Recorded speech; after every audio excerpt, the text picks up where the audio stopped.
Radio Scotland. And you're listening to Good Morning Scotland with Lucy and Laura. The time now 24 minutes to 8. And Scotland's new hate crime law has only been in place for 3 days, but despite its infancy, it's dominating the headlines. The legislation creates a crime of stirring up hatred relating to protected characteristics. They include disability, religion, sexual orientation and transgender identity. The author J.K. Rowling, the Prime Minister and even the football pundit Ali McCoist are among a few of those who've spoken out against the law this week. But the First Minister, Hamza Yousaf, has defended it. He says it's designed to deal with a rising tide of hatred. Well, one of those who is also opposed to this new law is the Scottish Conservative MSP Murdo Fraser. Good morning to you. Good morning, Laura. What's wrong with the new law as you see it? Well, what's wrong with the new law is perfectly encapsulated in what we've seen over the past 48 hours.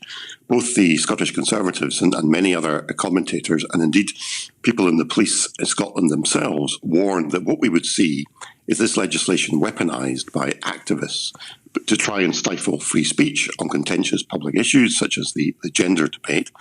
And we would see the police swamped with thousands of vexatious and spurious complaints being made in relation to statements made by people in the public eye.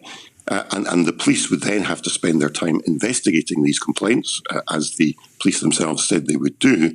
And this at a time when the police are incredibly stretched due to reduced numbers, when the police themselves have said they don't have the resources to properly investigate a whole swathe of minor crimes such as housebreaking and vandalism.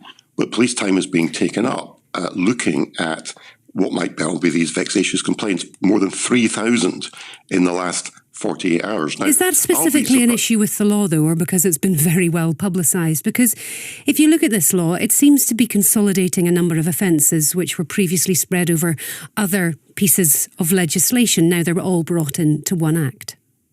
So there are two separate issues here which overlap. You're absolutely right to say that there's an issue with the law and an issue with its implementation. The law itself, I would say, is an issue. It goes beyond where the law in England and Wales goes in relation to bringing in new offences, and there are concerns that has a stifling impact on free speech. But the implementation, because of the way the police in Scotland have been messaging this, actively encouraging complaints, has led to this deluge of complaints to the police, every one of which they've said they will investigate. Now, if we get 3,000 complaints in the first 48 hours, that's an extraordinary number and a huge burden on Police Scotland. And I'll be surprised if any of these complaints that are made actually end up with a prosecution. But I'm just interested, though, as to whether you think this is an issue with the way it's been communicated or whether you actually have an issue with the Act's intention, which is designed, the First Minister says it's designed to deal with a rising tide of hatred. Well, I would say I have a problem with both. And I was very interested to hear the First Minister's comments about this, because I don't know where the evidence comes from that we have a rising tide of hatred. We've always had robust laws in Scotland around treatment of hate incidents. Those laws were working in the main quite well. Where the evidence seems to come from about a rising tide of hate is based on this whole policy of Police Scotland of recording every complaint they receive as a non-crime hate incident, even if they do not proceed to prosecute. And that is based entirely on the perception of the complainer. So you might get a vexatious complainer making hundreds of complaints against an individual such as J.K. Rowling. The police then have to record every single one of these complaints as a hate incident, irrespective of the merits and irrespective of the evidence. That then skews the figures. So that data is utterly worthless from a statistical viewpoint. While we're talking about that, what is happening with the non-crime hate incident that has been logged against you? We understood that you were to take action against Police Scotland because they didn't tell you about it. Well, what I've done is I've taken legal advice with the help of the Free Speech Union, who've been extremely helpful. And the legal advice we've taken is that policy being implemented by Police Scotland, not just in relation to me, but more generally, is unlawful because it breaches human rights law. I've written to Police Scotland about this. I've given them until the 5th of April, which is Friday, to respond.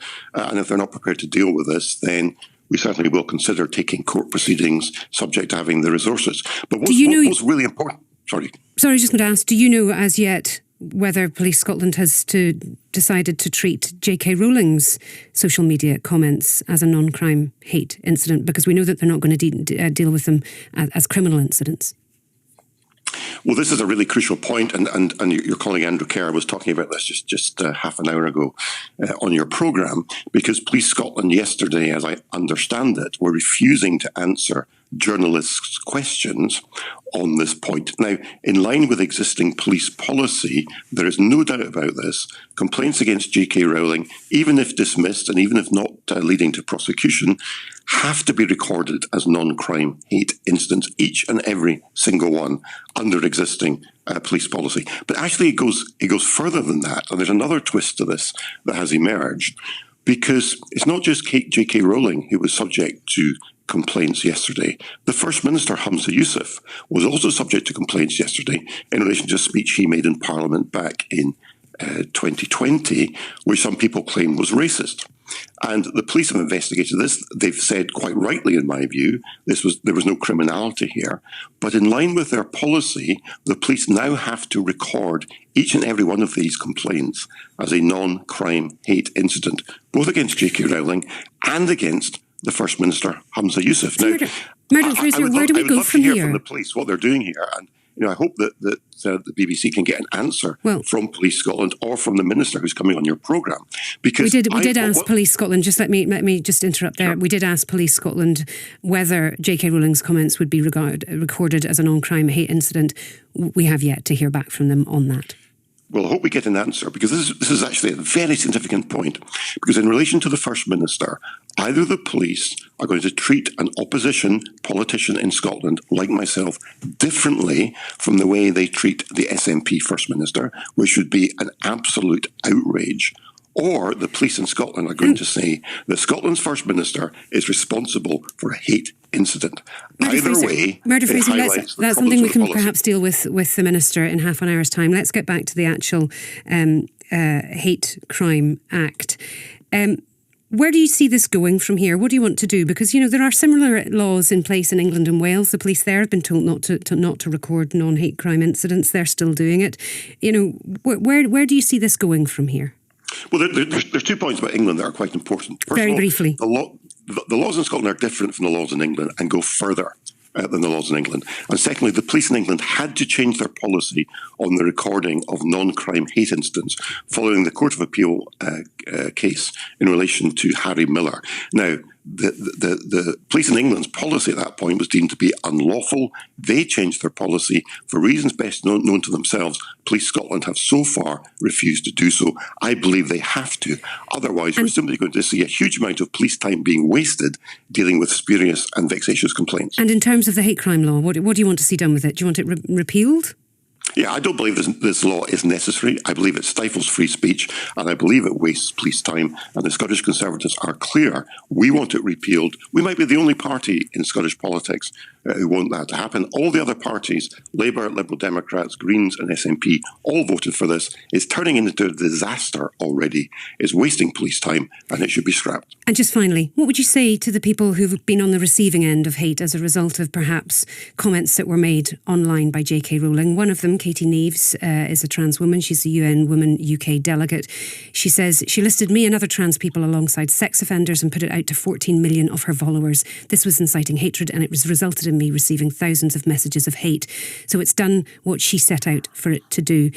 Katie Neves feels she has been subject to hate under this, and nothing has been done to stop it. What do you say to people who feel they're on the receiving end of all of this? What I would say is that in areas of heated public debate, there will always be statements made and stances taken that will cause others offence. I think it's incumbent on everybody who's involved in public debate to consider those issues and consider the impact on others. But it is inevitable, particularly around an issue like gender, where there will be statements made that will cause offence on both sides. And sometimes we cannot escape that.